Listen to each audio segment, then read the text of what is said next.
Bienvenue sur Africa 24 dans cette nouvelle édition du Non-Stop Info. Voici les titres. En Algérie, le président Abdelaziz Bouteflika a réaffirmé dans une lettre le prolongement de son 4e mandat au-delà de son terme constitutionnel, une déclaration qui a provoqué de nouvelles manifestations. Des milliers de manifestants se sont rassemblés ce mardi.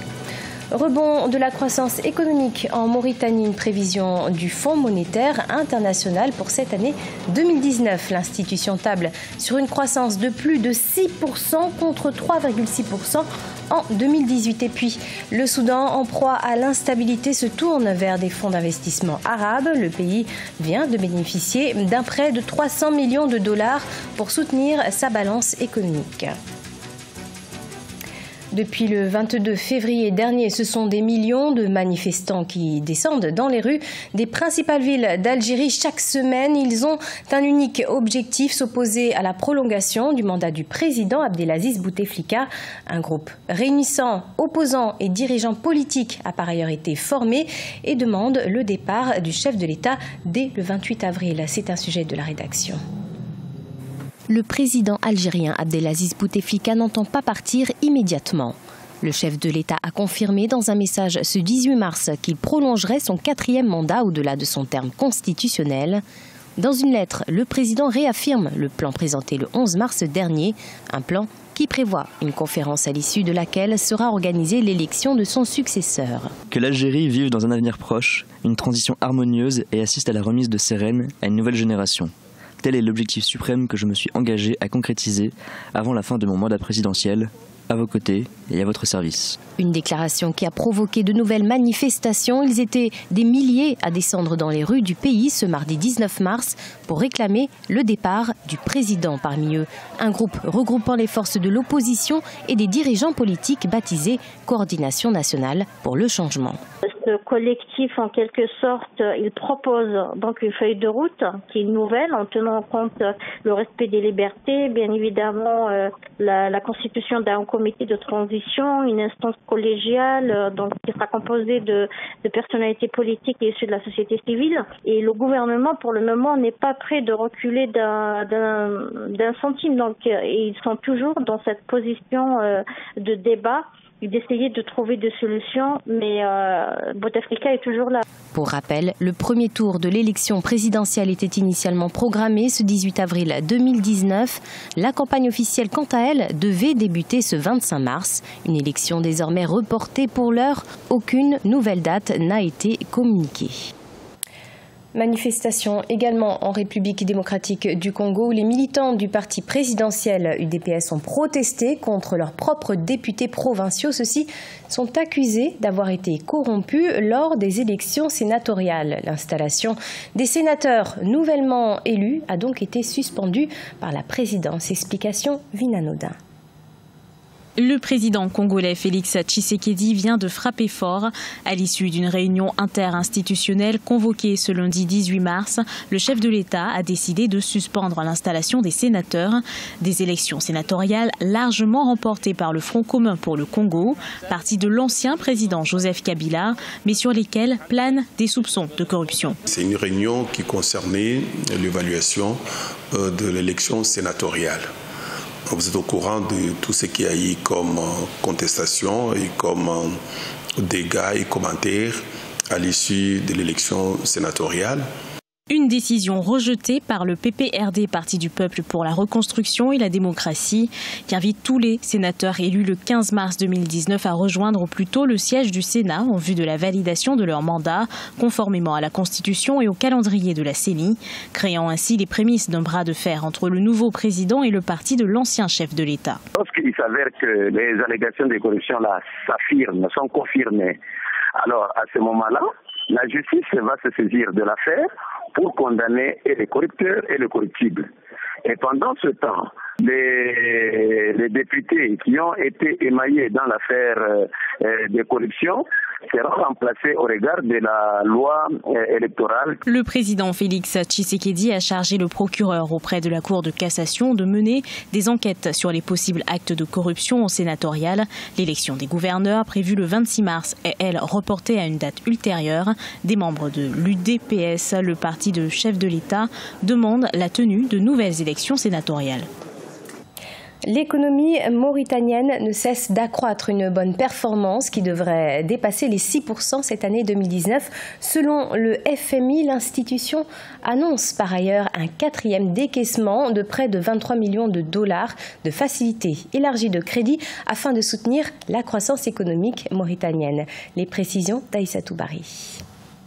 Selon le Fonds monétaire international, la croissance mauritanienne devrait rebondir à plus de 6% en 2019 contre environ 3,6% en 2018. La croissance sera portée par la performance des secteurs non extractifs, résultat d'une diversification progressive de l'économie et d'un secteur bancaire qui se renforce davantage. Il y a une sorte de mobilisation des trois partis qui sont le gouvernement mauritanien, les députés mauritaniens et le FMI qui se sont engagés dans une voie de recherche de la meilleure productivité, de la meilleure croissance possible pour la Mauritanie. Et ce chiffre qui a été annoncé semble un peu osé et traduit quand même l'espoir. Pour soutenir les efforts de croissance, le FMI a annoncé un 4e décaissement d'environ 23 millions de dollars à la suite de l'examen du conseil d'administration prévu en mai 2019. L'institution invite à cet effet l'exécutif à contrôler l'état des finances et le niveau de la dette qui s'est replié à 69% du PIB la fin 2018. À ce jour, la Banque centrale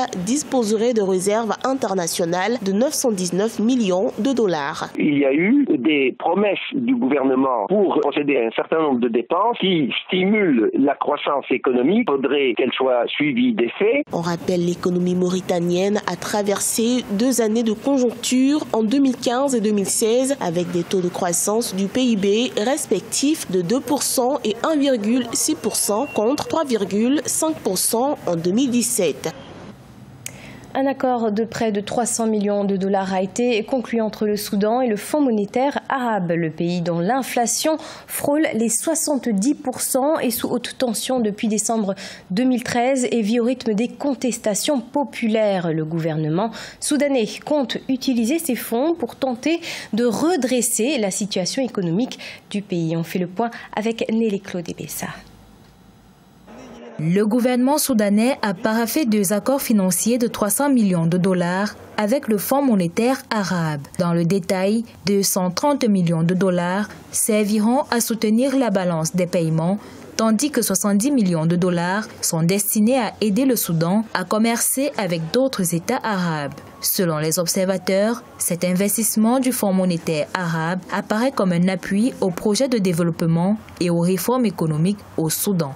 Le Soudan souffre au niveau de ces grands agrégats macroéconomiques. L'apport que vient de lui faire le Fonds monétaire arabe va aider le Soudan à investir dans les secteurs à fort potentiel qu'il comporte. L'actuel investissement du Fonds monétaire arabe porte à 12 le nombre de prêts consentis d'un montant total de 553 millions de dollars au Soudan au cours de la période allant de 1979 à 2019. Un appui intervenant au moment où le Soudan traverse une instabilité politique en raison de la pénurie de devises étrangères depuis décembre 2018. Le geste du Fonds monétaire arabe est une manière de rompre l'isolement du Sud-Soudan sur le plan bancaire et financier et aussi de recréer, je pense, un courant d'investissement que l'État n'arrivait plus à faire depuis quelque temps par lui-même en raison de cette confluence de facteurs négatifs. Pour rappel, le Fonds monétaire arabe a été mis sur pied par la Ligue arabe pour corriger et équilibrer les paiements de ses États membres. Il vise également à faciliter et à promouvoir les échanges commerciaux entre les États membres et supprimer les restrictions de paiement.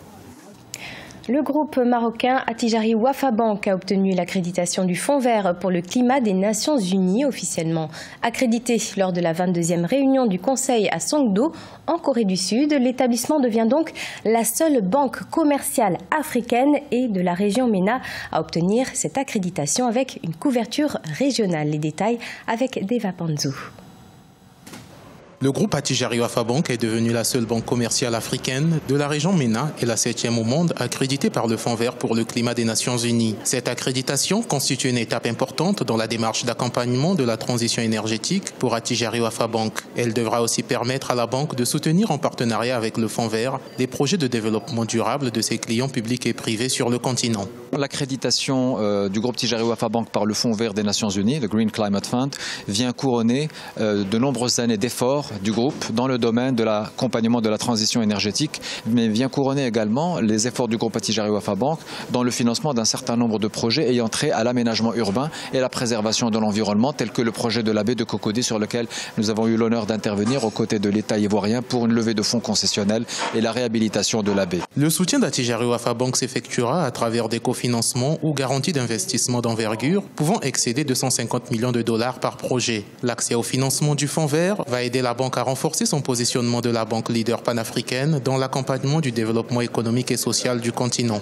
On ne peut pas continuer sur les mêmes modèles de construction, on ne peut pas continuer sur les mêmes modèles d'exploitation de l'agriculture, on ne peut pas continuer sur les mêmes modèles sur les transports. L'Afrique a réellement besoin de réinventer de nouveaux modèles qui tiennent en compte les exigences environnementales et sociales. Avec une enveloppe globale de 100 milliards de dollars par an d'ici 2020, le Fonds vert pour le climat est le plus grand fonds au monde dédié à l'action climatique. Il compte 75 établissements bancaires et financiers, institutions de développement et organismes publics accrédités dans le monde. Ce journal a été préparé par l'ensemble de la rédaction. Merci de nous avoir suivis. Dans quelques instants, une nouvelle édition de l'actualité sur Africa 24.